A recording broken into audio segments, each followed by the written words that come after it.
Get on the ground right now. We know you did it. Start talking. I don't know anything, please.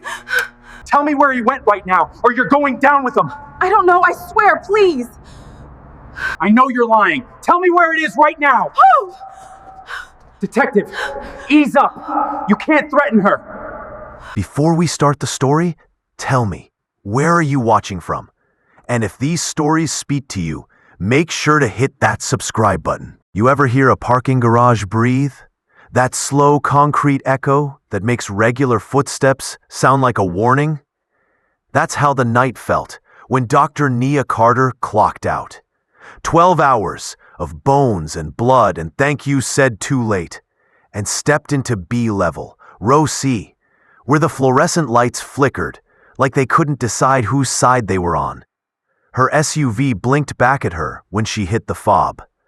Trunk lifted, tote went in, stethoscope looped on top like a tired halo. She exhaled. Home, she whispered, like she was negotiating with the universe for mercy. Blue-white headlights slid into the lane without a siren. No whoop-whoop, no courtesy chirp, just presence. The kind that claims space before it asks. 2 uniforms rolled to a stop, nose to nose with her bumper. Doors opened slow, movie slow, boots hitting concrete like punctuation. Officer Brent Halley led with his chin, and that grin men practice when they've never had to apologize. Officer Tom Riker hung a step back, eyes scanning like he was the innocent kind of accomplice. "Evening, ma'am," Halley said, voice too casual to be respectful. "This your vehicle?" Nia kept it smooth, ER calm. "Yes, officer. Hospital parking permit on the dash. My name's Dr. Carter." "Uh-huh." He leaned toward the windshield, without really looking. "We got a bolo on a black SUV, similar model. Reported stolen." He let the last word dance in the air like bait. Nia nodded once, already opening her wallet. "Registration's in the glove. Insurance on my phone. Also got a base pass, my husband's Marine." Riker slid around the rear quarter panel, flashlight beam drifting over her plates. He said nothing. Halley watched Nia like he was waiting for the moment she wouldn't be perfect. "You work here?" he asked. Like the coat with her name on it wasn't spelling the answer in stitched blue. "Emergency department," she said. "Just finished a double." He tilted his head, smirk, thinning. "Y'all doctors got nice cars."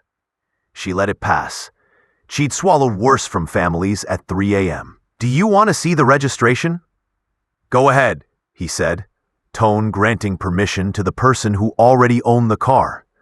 She opened the passenger door slow, narrating every motion like it was procedure. I'm reaching into the glove, pulling the folder, closing the compartment. Papers neat. Life neat. She handed him everything. He didn't take them. He looked at her first. Like dignity was illegal if it arrived on the wrong face. Riker's radio crackled, plain English that wasn't helpful. Halley nodded at nothing, then finally took the docs, flipping pages with a boredom that felt like a test. "Where you headed, Doc?" "Home," she said again. "Same place everybody's headed when work is done." He chuckled, dry and empty. Funny how home sounds different when a car is reported stolen. Something in the air shifted. The part of the conversation where truth finds itself losing to tone. Nia breathed in through her nose, let it out slow. "Officer, the name on those documents matches my ID. The hospital permit is active. The VIN is..." He cut her off with a palm that wasn't touching her, but might as well have. "Look, here's how this is gonna go. We're gonna figure out why your ride matches a stolen vehicle. You're gonna cooperate." He stressed the last word like a dare. Nia looked past him to the last of the nurses heading to the elevator, heels clacking in a hurry that meant don't get caught in someone else's trouble. She didn't blame them. Survival is a schedule too. She turned back. I am cooperating. Riker finally spoke, voice small, like a note tucked under a door. Plate returns to a Carter, registered at... Hallie shot him a glance that said, hush. Plates can be swapped, he offered, shrug wearing a badge. Happens all the time. Nia could feel it now. The invisible scale where facts sit on one side and assumptions dump their pockets on the other. Would you like to run the VIN? She asked, holding her phone open with the digital copy of her insurance glowing under garage light. Hallie ignored the screen and walked a slow circle around the SUV, eyes grazing the Marine Base sticker like it had personally offended him. He paused at the trunk, glanced at the tote. You got anything in here I should know about? Chart notes and granola bars, she said, happy to open it. He didn't answer the question he asked. He never intended to. Instead, he stepped back into her space, close enough for the lights to reflect off his badge and blink in her eyes. That closeness was a trick, a way to turn breath into authority. Why's your voice so calm? He asked, like peace was suspicious. Because I live in rooms where panic kills people, Nia said. It's a habit. He smiled without humor. Habit can look like rehearsed. Truth can too, she said. Silence grew legs. The elevator down the lane pinged and opened on nobody. Somewhere above, a car alarm apologized for an accident. Riker cleared his throat. Brent, maybe we just... Hallie didn't blink. Doc, go ahead and stand by the front bumper. Why? She asked, tone still warm, still careful. Because I said so, he replied. Old words, old muscle memory. Nia moved, slow, deliberate, hands visible at her sides, the way every black parent teaches their children to become plain in a moment that wants to make them a story. She stood where he wanted, but she carried her own gravity. She wasn't small, she was exact. He keyed his mic.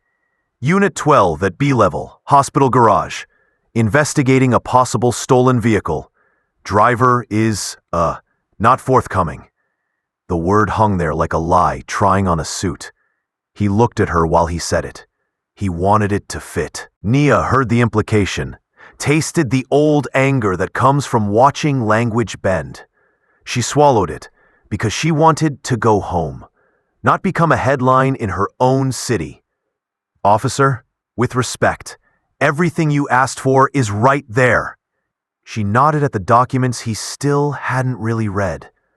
Riker shifted, uncomfortable in his own uniform. Dispatch, VIN check incoming, he said into his shoulder, trying to sound like procedure still had a heartbeat. He read the number off steady. The radio answered with static and the beginning of a confirmation. Hallie raised a finger without looking back. Hold that. That's when Nia felt it. The left-right tug of a system that could find a way to be both blind and predatory at the same time. She straightened her shoulders, eyes on the middle distance where survival lives. Officer, may I call hospital security to come down and observe? It's for everyone's safety. You think I need supervision in my town? Hallie asked. I think cameras make memory honest, she said. He chewed that, jaw flickering. No need, we're already recording. He tapped his chest cam without checking if it was actually on. The gesture was feeder. The garage lights buzzed like an annoyed audience. Riker's radio mumbled again, louder this time, confirmation close enough to make a difference. Hallie cut it with a lazy thumb and a look that warned the air to mind its business. Doc, you said your husband's military? Marine, she said. Deployed. He smirked. What's that got to do with tonight? Not a thing, she said. Except it explains the sticker you're staring at. He tilted his head, the way a man does when his story hasn't found the ending he rehearsed. People put all kinds of stickers on cars they didn't buy. And people put all kinds of words in reports they didn't witness, she replied, voice lowering, not in fear, but in precision. That's why I keep receipts.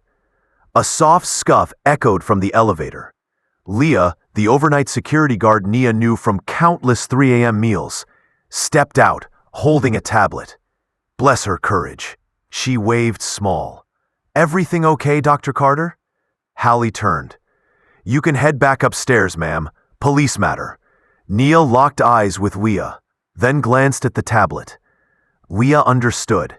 She lifted it a little higher, the live feed glow throwing enough light to make the shadows retreat a step. She didn't cross the invisible line, but she named it by standing close to it. Riker's voice picked up urgency, quiet and careful. "Brent, dispatch has your VIN match. It's hers." Hallie didn't turn. His stare stayed on Nia like he could will reality to behave. "Dispatch gets it wrong sometimes." "Not on numbers," Riker said, almost a whisper. Everything paused, the lights, the breath, the script. Nia saw that moment for what it was. The junction where truth waits while pride argues. She didn't speak into it. She let it echo. Finally, Hallie looked down at the papers he'd been pretending to hold and saw her name as if it had just appeared. He didn't apologize. Men like him rarely do. He changed the topic like it was a strategy. "You live far, Doc?" "Far enough to want to leave," she said.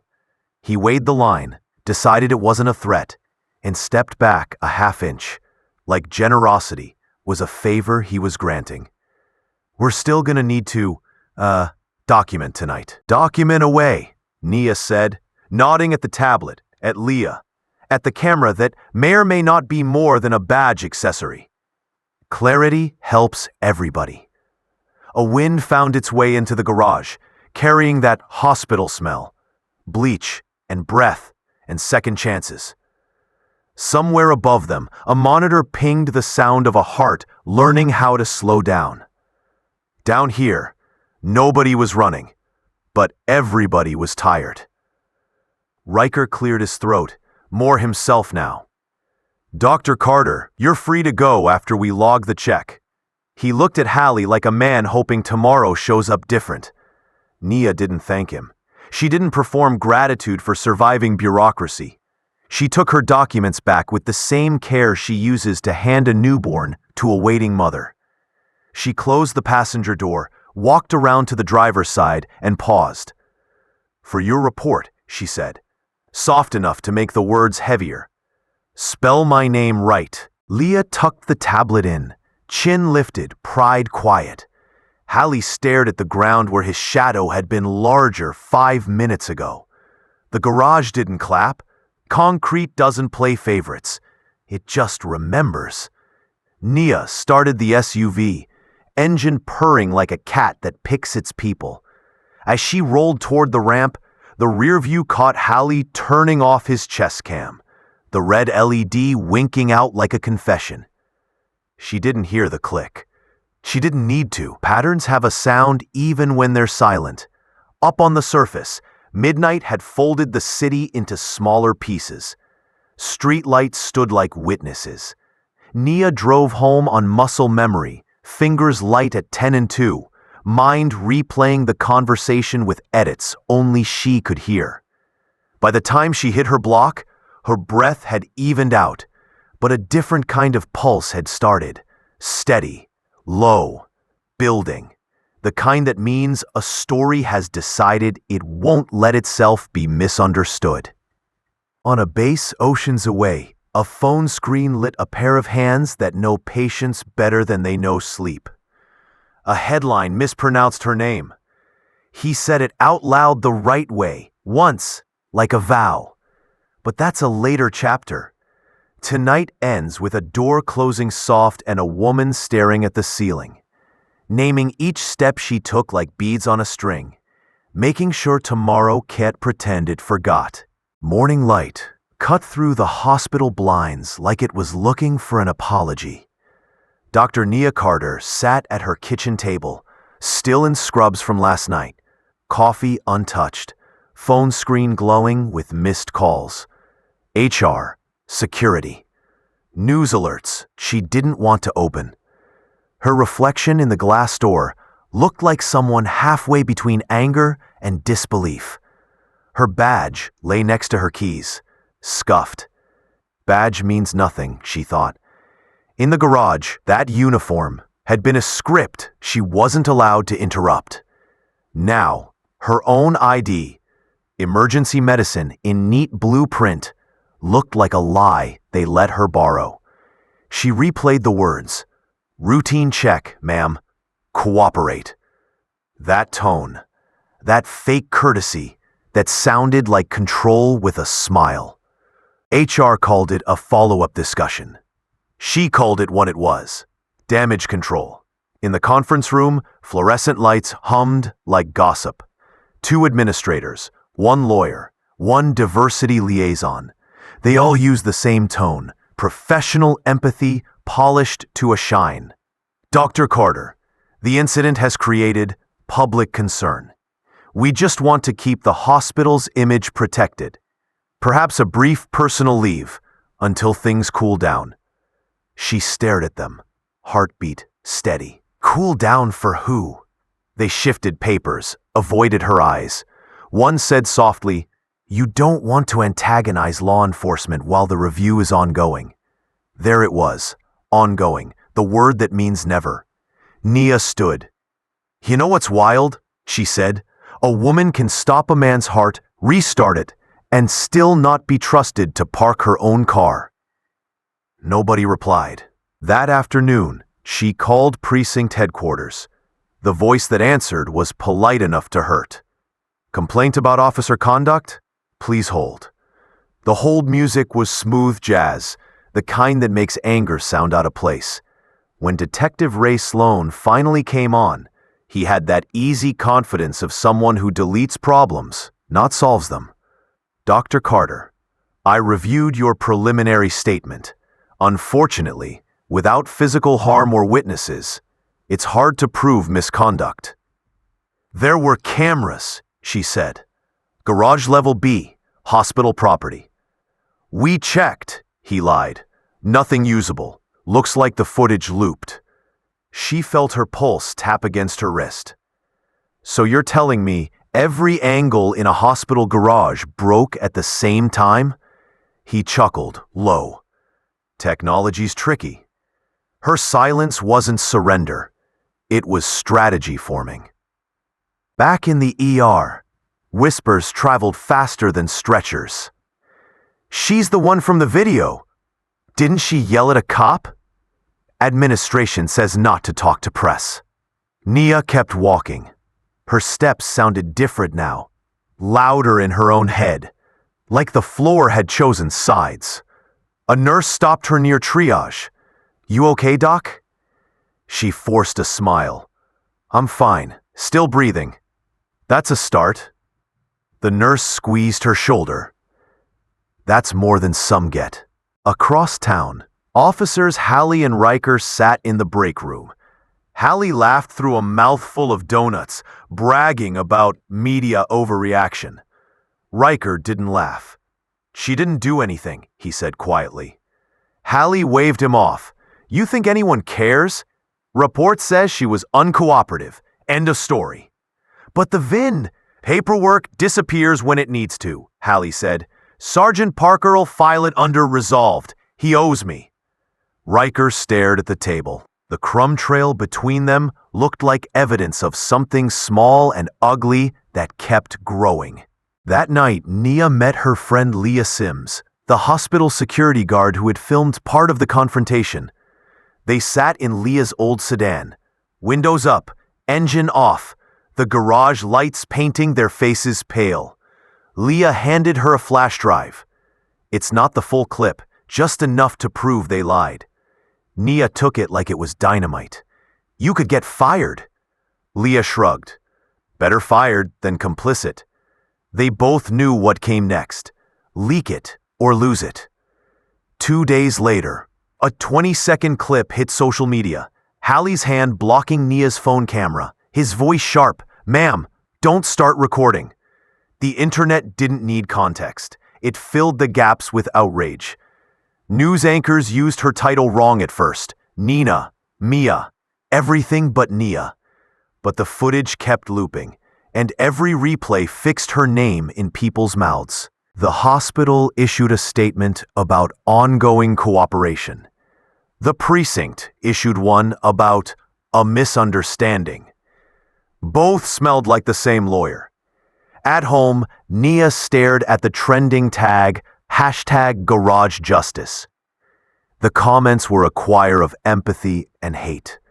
She read none of them, but she saved the clip offline. They can't unsee it now, she said to herself. A week later, she received a polite letter from Internal Affairs.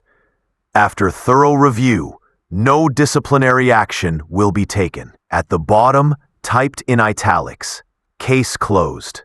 She held the page up to the light like maybe truth hid in the watermark. Then she folded it twice and slid it into a folder labeled Evidence of Normal. Normal, she thought, was what everyone called survival before it broke. Outside, the city glowed cold. Nia walked past the hospital garage entrance on purpose, pausing where it had happened. The same flickering light hummed above. A maintenance worker swept the floor, not knowing he was erasing history. She whispered, "Not yet," and kept walking. Miles away, on a military base at dusk, a phone pinged with a headline. A man read it twice, jaw locking. His name was Marcus Carter, and for the first time in months, he requested leave. The badge had meant nothing, but the truth was starting to aim. Hospitals are never quiet. Not really. They hum like cities, pretending to whisper. But that Monday, when Dr. Nia Carter walked through those double doors, it was the wrong kind of quiet. The kind where people stop talking half a sentence before you pass, like they're scared your name might echo. The security desk smiled too wide. "Morning, Dr. Carter," the guard said, eyes flicking to the clipboard like it held rules instead of names. "Morning," she said. No badge scan, no handshake, just distance, pretending to be protocol. In the staff lounge, the TV played local news. The headline at the bottom of the screen, "Hospital Incident Under Review." They never said racial profiling, never said assault, just incident. That word was the bleach they poured on truth. Her colleague, Dr. Patel, looked up. "Nia, they told us to direct media to PR. You okay?" She nodded. "I've been better." "You know they said you can't talk about it." "I know," she said, and walked out before her voice turned into something honest. At lunch, she called Internal Affairs again. Different operator, same script. "We're looking into it. The case has been moved to administrative review. We'll follow up once we have updates." It was like talking to wallpaper. That evening, her attorney friend, Marla Jennings, called from downtown. "Girl, I checked the database. Your complaint's not even logged. It's marked incomplete." Incomplete? As in, someone took it off the board before it hit the record. Nia stared at her living room wall until it blurred. "So that's what justice looks like? A typo?" "Justice don't misspell," Marla said. This was deliberate. Across town, Detective Ray Sloan sat in his cubicle, sipping cold coffee, fingers tapping the delete key. Complaint ID number 7482B vanished with a single confirmation click. He leaned back, smirk faint. "That's one less headache," he muttered. Behind him, Sergeant Dean Parker walked past, dropping a folder on his desk. "Got your back, as always," Parker said. "Appreciate it," Sloan replied. The folder's label read, "Officer Conduct Review." Cleared. Empty pages inside. The next day, hospital PR held a press briefing. Nia wasn't invited, but she watched from her office window. The spokesperson spoke clean, corporate English. "We are cooperating fully with law enforcement. Our staff's safety and our partnerships remain our top priority." Partnerships, not people. In the hallway, nurses whispered about a settlement offer. Someone said HR was drafting one. Someone else said the city wanted it quiet before budget hearings. By evening, Nia's inbox pinged. Meeting request from administration. Confidential. Conference room 4C. Same table where they'd once handed her a plaque for excellence under pressure. Now it felt like a courtroom. 2 suits waited, hospital legal counsel and a city liaison. Smiles rehearsed. Dr. Carter, we respect your service to the community. However, these situations can be complicated. We'd like to resolve this without unnecessary publicity. She leaned back, crossing her arms. Translation? Non-disclosure agreement. Modest compensation. Internal review stays internal. Her laugh was short, sharp. You want to pay me to forget I exist? Doctor, we just want peace. Peace without truth is paperwork, she said, standing, and I already signed enough of that. Later that night, a text buzzed. Unknown number. You don't know me, but you're right about Sloan. R. Attached, a screenshot of an email from ray.sloan@citypolice.gov to dean.parker@citypolice.gov. Handle Carter before the press gets traction. HR's on our side. Nia stared at the screen, hands cold. She forwarded it to Marla. Marla replied instantly. Girl, that's a smoking gun. Keep everything backed up. The next morning, a formal notice slid under her office door. You are being placed on administrative leave pending investigation. She read it twice. No explanation, no conversation, just exile on paper. When she turned to leave, she saw a nurse at the far end of the hall, watching with guilt in her eyes. They told us not to talk to you, the nurse said softly. Nia smiled, tired. It's fine. Silence is contagious here. That night, she sat in her car in the same parking garage. Same spot, same echo. The flickering light still hadn't been fixed. She whispered, You ever notice how they fix everything but the truth? Her phone buzzed again. Another message from the unknown number. If you want this to stop, don't go through internal affairs. Go public. Tomorrow, 8 a.m., Channel 7. Ask for Leah Sims. She exhaled, slow. The name sparked something. Leah had been on the story since the clip leaked. The journalist who didn't scare easy. Nia looked in the mirror, eyes tired but steady. If the system won't speak, she said to herself, then I will. Across the city, Detective Sloan's phone lit up with a call from Sergeant Parker. Problem's not going away, Parker said. Sloan sighed. Then we make it look like it never existed. But what neither of them knew was that a Marine sniper had already bicked his flight home, and his silence was never friendly. Dawn hit the skyline like a warning flare.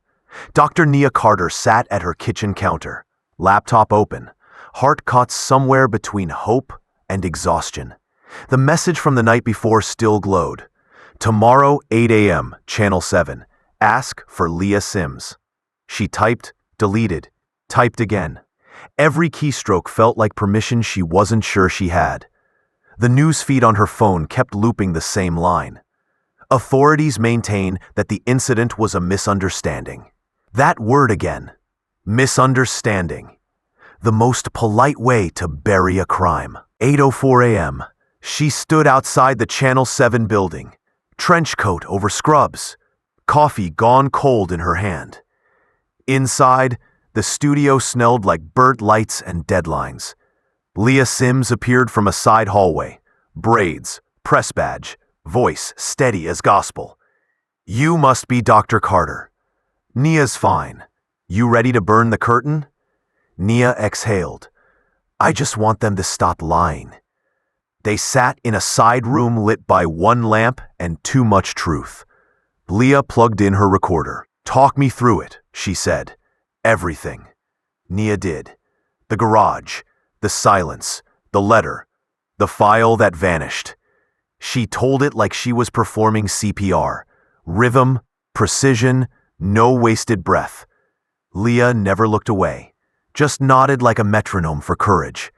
When Nia finished, Leah said quietly, "They don't know what's coming." Leah's editor wanted to hold the story for legal clearance. Leah didn't. She hit publish at 10:37 p.m. Headline, Hospital Doctor Targeted in False Arrest. Internal emails reveal cover-up. The story exploded across feeds before sunrise. Screenshots of the Sloan Parker emails flooded Reddit. A Redditor matched police overtime logs to seized property reports. And the pattern screamed fraud. By noon, #GarageJustice had returned, louder, angrier, smarter. Detective Sloan's phone vibrated like a conscience. "Sir, you seen this?" a rookie asked, holding up his screen. Sloan scrolled through the article. "Fake," he said automatically. But his throat betrayed the lie. Sergeant Parker stormed in. "They've got the emails, Ray." Sloan lowered his voice. "Then we find who leaked them." "Parker, it's too late. The city attorney's calling a review." Sloan stared out the window. Outside, protesters gathered with signs that read, "We see you." The administration issued another memo.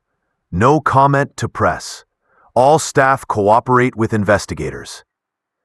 But half the nurses wore tiny pins on their coats, paper cutouts of cameras. The new uniform for witnesses. Nia walked through the ER like she'd never left. Applause followed her like a rumor. Someone whispered, "She did it." She smiled once. "Not yet," she said. Across the tarmac, a military jet hissed to a stop. Marcus Carter stepped down, duffel on shoulder, face unreadable. No weapon, no plan. Just the kind of stillness you learn when waiting is its own battlefield. He checked his phone. Nia's message. "They're trying to erase everything. Be careful." He texted back, "I don't erase. I record." Officer Riker sat alone in the precinct break room, staring at his reflection in a vending machine. When Nia's story hit, something in him cracked. He called Leah from a burner phone. "You want proof? Only if it's real." "I wore my own mic that night," he whispered. "Didn't trust my partner." The audio arrived in Leah's inbox within the hour. Not a fight, not a scream, just a man's voice saying, "She fits the description." And then another voice replying, "So does every black woman in this city." Leah hit play again, then record. "We've got them," she said. By evening, the mayor's office announced a federal inquiry. Sloan deleted messages so fast his keyboard cracked. Parker locked his door. Hallie stopped showing up for shifts. The department's social media went dark. But the story didn't. Because people like Leah don't log out when the truth's trending. Nia and Marcus sat together that night, side by side on the couch, the city news flickering across their faces. "You think it's over?" she asked. "Not over," he said. Exposed. Outside, somewhere beyond the apartment windows, police radios crackled like ghosts realizing they'd been heard. And for the first time since the garage, the night felt honest. The call came before sunrise. "Carter," the duty officer said, "you've got an emergency leave request approved. Stateside. Immediate." Marcus just nodded, eyes already on the map taped to the wall, red pins marking places that didn't matter anymore. He packed like soldiers do, by memory, not thought. The desert wind outside his barracks carried sand and rumor. One of his team asked, "You okay, brother?" Marcus half smiled. "Just time to go home." But his voice had that weight, the kind that makes silence salute. The plane touched down at Dulles under gray clouds thick as concrete. He walked through arrivals in civvies, hood up, duffel on one shoulder, phone buzzing nonstop. The first headline he saw, Federal Inquiry Expands into Police Corruption Scandal. He didn't stop to read it. Headlines tell you what people already know, not what they're still hiding. Nia opened the door before he knocked. They didn't speak at first. The quiet between them carried a year of distance and 1,000 unsent words. She finally said, "You saw the clip?" He nodded. "And the system that let it happen." She poured coffee, ritual more than caffeine, and slid a folder across the table. Everything Leah's got so far. Emails, reports, statements, names. Marcus flipped through each page like he was loading memory into a chamber. "They built a whole structure on silence," he murmured. "And I'm done living under it," she said. That night, he called Leah. "You've been digging," he said. "And you've been watching," she replied. He smiled faintly. Same mission, different uniform. They met in a diner off I-95, all for mica and buzzing lights. Leah laid out her notes, a spiderweb of departments, fund transfers, and missing complaints. Marcus mapped it in his head, connecting the lines like terrain. "Every bad report loops back to the same review board," Leah said. "Same people protecting each other." "Then the board's the target," he said. "You don't fix a roof by sweeping the floor." Meanwhile, at the precinct, panic smelled like burnt coffee. Sloane's inbox flooded with subpoenas. Parker barked at reporters through the gate. Riker stopped answering his phone. The chief ordered full cooperation, but everyone knew that meant hide faster. Internal chat threads leaked, officers asking if they should wipe drives. Somebody replied, "Too late, they cloned them." Nobody admitted who they was. Across town, protest signs filled the courthouse steps. People chanted Nia's name, not as a victim, as a reminder. She spoke once to the press, short and clean. Accountability isn't revenge, it's maintenance. The clip went viral again, but this time, the comments sounded different. Less pity, more promise. Marcus spent nights at the kitchen table, laptop open, papers spread like maps. He traced funding patterns, precinct rosters, overtime logs, the invisible roads corruption travels. Every detail went to Leah's encrypted drive. Every lead cross-checked 3 times. He didn't need confrontation. He needed exposure. That was his new weapon. Precision truth. Leah's next article hit national outlets. Inside the Shield. How police networks protect their own. Marcus's data backed every line. Talk shows debated reform. Lawmakers demanded hearings. For the first time, the system started turning its gaze inward. Sloane's name trended. Parker resigned for family reasons. Haley's badge number was quietly removed from the roster. The echo had crossed the ocean, bounced off a barracks wall, and come home as consequence. Late at night, Marcus sat on the porch, phone buzzing with another alert. Nia stepped out beside him. "You did all this without a weapon," she said. He looked at the stars like he was counting them. Truth's got better aim. The porch light hummed softly. Somewhere downtown, a protest turned into a vigil. The city wasn't healed, but it had stopped pretending not to bleed. City nights feel different when you've seen deserts breathe. Marcus Carter moved through them like a ghost with a mission. No uniform, no orders, just the quiet hum of a mind built for patterns. Every camera he passed caught his reflection, but none of them caught his name. He wasn't there for vengeance. He was there for proof. Vengeance is loud. Proof is patient. At Nia's kitchen table, laptops glowed like lanterns. Screens full of logins, badge numbers, encrypted archives. Marcus had spent years tracking enemy supply lines. Now he was tracking corruption reports. He cross-referenced precinct data with city budgets and training reimbursements. Every name that signed a false report left a digital fingerprint. "You're doing all this by yourself?" Nia asked. "I learned a long time ago," he said, "that waiting for orders gets people buried." He wasn't hacking systems. He was reading their public files like blueprints. Patient, legal, invisible. Detective Sloan felt the shift first. One morning, his inbox filled with questions from journalists, quoting numbers only he should know. "Ray, they got your expense reports." "Those aren't public, are they?" "They are now." His stomach turned when he realized the source wasn't external. It was mirrored data, scraped from public logs and city archives. No one broke in. They just looked closer. Sloan slammed his drawer shut. "Who's feeding this?" he asked. No one answered. Leah Sims's next article dropped like a controlled detonation. Pattern of protection. How police supervisors buried misconduct for years. Every line backed by timestamps Marcus verified himself. Nia watched the segment air live, her coffee growing cold again.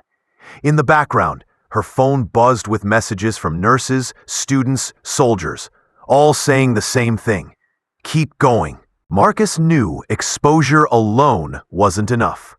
He called an old contact from base, now working cybersecurity for the city. "I'm not asking for favors," Marcus said. "I'm asking for access to truth." That contact sent him an anonymized data dump. Every complaint logged and resolved over 5 years. Marcus built a timeline overnight, tracing who signed off each erasure. The name Dean Parker appeared 43 times. He smiled without joy. "Patterns," he muttered. "They always leave patterns." Leah organized a televised town hall special. Justice under review. Nia agreed to appear. Half the city watched as she calmly laid out evidence. No drama, no rage, just receipts. "You called this a misunderstanding," she said into the camera. "Misunderstandings don't have payroll records." Behind the broadcast feed, Marcus monitored social analytics climbing like a pulse after CPR. The story wasn't local anymore. It was national. Under pressure, the mayor announced a special commission. Federal auditors walked into the precinct, badges quiet, eyes sharper than any weapon. They requested servers, emails, financials. Nobody argued. By sunset, Sloan and Parker were escorted out, not arrested, just removed from comfort. The walls of protection finally echoed hollow. Reporters camped outside the hospital. Protesters brought flowers, not signs. Someone taped a note to the entrance. "Dr. Carter, you made it safer for us." Nia read it on her way in and didn't speak for a long moment. Marcus stood beside her. "They finally listening?" She nodded. "They're hearing. Listening comes next." That night, the couple sat on the same porch that used to hold their fear. The city sounded different, sirens softer, air lighter. Marcus checked one last file upload progress bar. Complete. "You done?" Nia asked. "For now." "You ever think you'd fight this kind of war?" "Every war's about truth," he said. "This one just has better lighting." The porch light glowed steady, no flicker. Somewhere, a newsroom prepared tomorrow's headline: "Accountability has a name." By the time the sun climbed over the courthouse dome, the city already buzzed like an overwired switchboard. Every station ran the same headline: "Federal probe expands, police department under fire." Inside her kitchen, Dr. Nia Carter watched the news feed while tying her hair back. She wasn't hiding anymore. She was preparing. Her phone vibrated with a message from Leah Sims. "You'll be called as the first witness.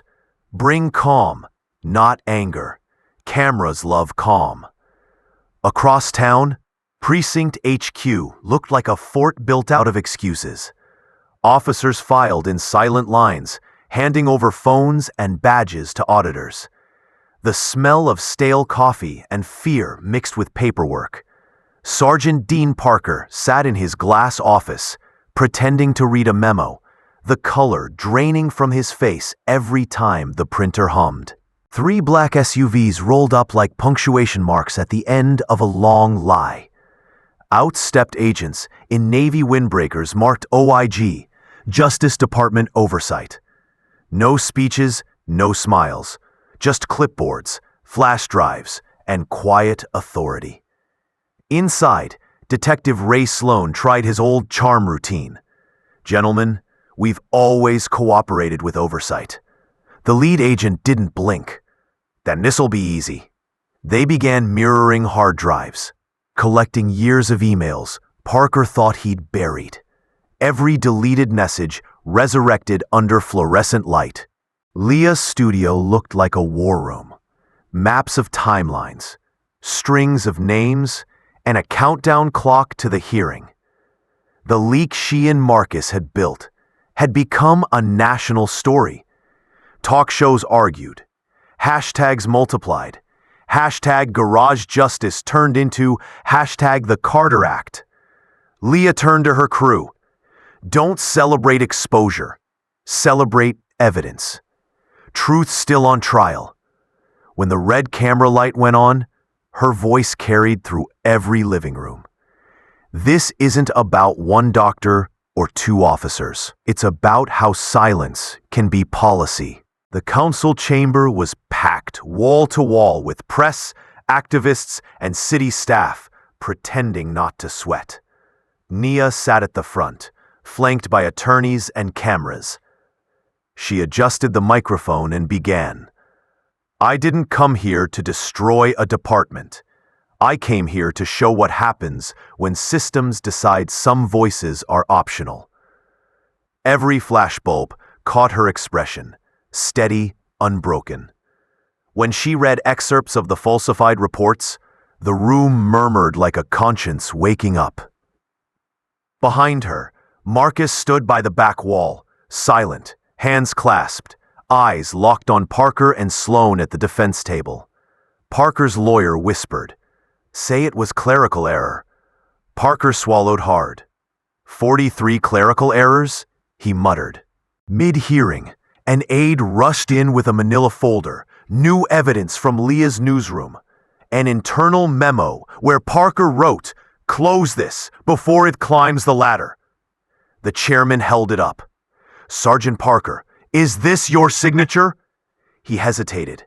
"It appears to be." "Then you've just confirmed obstruction." Flashbulbs popped. The crowd's murmur turned into a low roar. Outside, protesters cheered as the news broke live. Sloan tried to slip out the side door. 2 federal agents intercepted him politely. "Detective Sloan, we'd like a word about your finances." The hallway filled with the sound of polite authority, finally doing its job. By dusk, downtown looked different. The barricades came down, candles replaced signs. Nurses from the hospital marched shoulder to shoulder with teachers and veterans. Someone handed out pins, shaped like cameras. "Record everything." On the courthouse steps, Leah filmed her final stand-up for the day's segment. When truth becomes louder than fear, that's not noise. That's progress. Her producer counted down. 3, 2, 1, live. At midnight, a press release dropped. Effective immediately. Chief resigns. Sergeant Parker under federal investigation. Detective Sloan placed on indefinite suspension pending charges. In the locker room, officers whispered names like prayers they didn't believe in anymore. The blue wall had cracked. The echo of their own silence filled the gap. Riker packed his gear slowly, his badge heavy in his palm. "Guess we finally got recorded," he said to no one. 2 weeks later, the city council voted unanimously for new legislation. Independent review boards, mandatory camera audits, public complaint tracking. They named it the Carter Act. Reporters asked Nia how she felt. "Tired," she said, but finally heard. Marcus added quietly beside her, "You don't win wars like this. You just end them, one truth at a time." The same garage that once held fear now held light. Maintenance crews replaced the flickering bulbs with bright white LEDs. A sign hung near the elevator. "This area under permanent video monitoring for everyone's safety." Nia stood there for a long moment, listening to the hum. It no longer sounded like threat. It sounded like memory, learning to breathe again. She texted Leah a single line. "They fixed the lights." Leah replied, "Good, now let's fix the country." The city looked washed clean.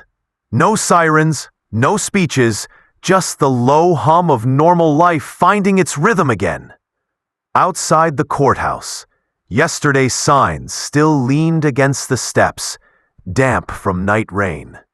The words truth, repair, respect bled slightly where ink met water, but they were still legible.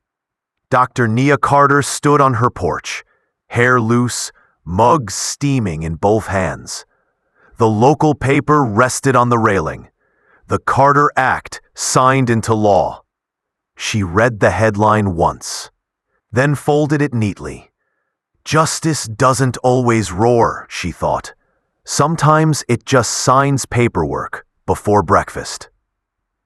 Inside, Marcus Carter sat on the couch, laptop open to a blank document. No coordinates, no orders, just space. He typed 3 words, "Mission accomplished differently." Then he deleted them, smiled faintly, and closed the lid. He stepped outside, joining Nia in the morning air. They didn't need to talk. The quiet between them finally felt like peace instead of pause. The wind carried the smell of cut grass and possibility. Downtown, the precinct stood under renovation. Old signs gone, new ones not yet hung. Painters covered scuffed blue with soft gray. A notice on the glass read, "Public Transparency Office, opening soon." Reporters passed by, looking for comment. Nobody yelled this time. People were tired of noise. They wanted proof. Across the street, a mural began to take shape. A painting of Nia handing over her ID beneath bold white letters, "Respect isn't permission." At Channel 7, Leah Sims wrapped her final segment. A system changed today, not because it wanted to, but because someone refused to whisper.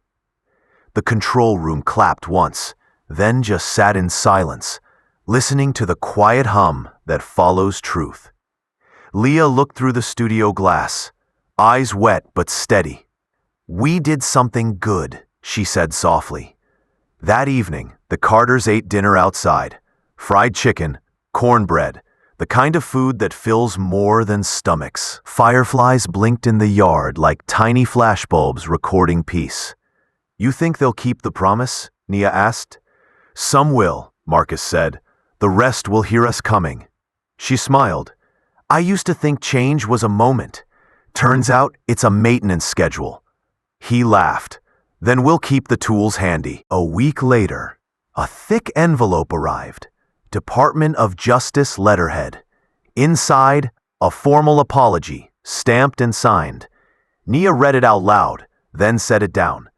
"Feels strange seeing the word sorry printed in serif font," Marcus chuckled. "Government's way of whispering." She folded the paper and tucked it inside the same folder where she'd kept her evidence months ago. History, she labeled it with a marker.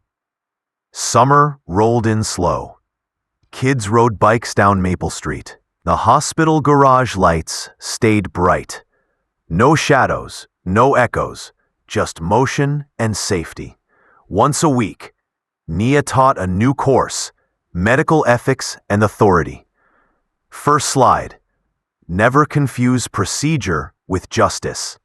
Her students scribbled the quote down like scripture.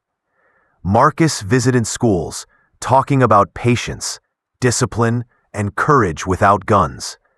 Every classroom got quieter when he spoke. Sunset painted the city gold. On their porch, Nia leaned her head on Marcus's shoulder. The air smelled like rain that decided to hold off one more night. She whispered, "You ever think peace would sound this ordinary?" He smiled.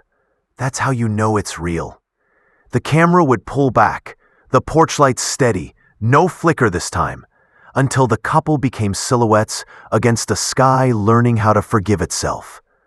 Fade to black. No music, just the hum of a city breathing evenly for the first time in a long while.